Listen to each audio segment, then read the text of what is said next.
বহুদলীয় গণতন্ত্র ও স্বাধীন সার্বভৌম রাষ্ট্র প্রতিষ্ঠায় শহীদ রাষ্ট্রপতি জিয়াউর রহমানের ভূমিকা তুলে ধরে রোববার জাতীয় প্রেস ক্লাবে আলোচনা সভার আয়োজন করে ন্যাশনাল পিপলস পার্টি এনপিপি।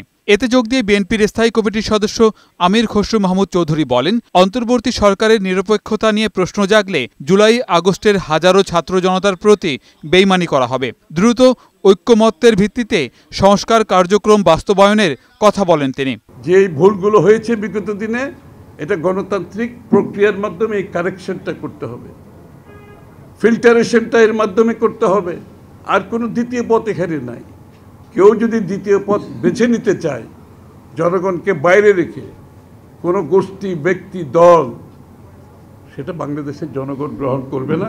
এদিকে ঢাকা রিপোর্টার্স ইউনিটি মিলনায়তনে মুক্তিযোদ্ধা দলের আলোচনা সভায় অংশ নেন দলের স্থায়ী কমিটির আরেক সদস্য হাফিজউদ্দিন আহমেদ। তিনি বলেন, ১৭ বছরের আন্দোলন সংগ্রাম, অনেক ত্যাগের পর বিএনপিকে নিয়ে ছাত্র প্রতিনিধিরা যে ভাষায় কথা বলছেন তা কাম্য নয়। ভয় পান কেন জনগণকে? আসেন নির্বাচনে, সুন্দর একটা দল বানান।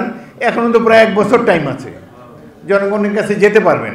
আমরা সকল রাজনৈতিক দলের মধ্যে ঐক্য চাই, বিশেষ করে ছাত্র জনতার সাথে রাজনৈতিক দলসমূহের ঐক্য অত্যন্ত প্রয়োজন।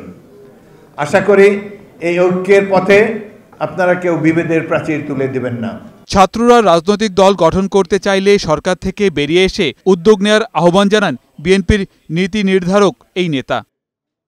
গোলাম মোর্শেদ, বৈশাখী সংবাদ, ঢাকা।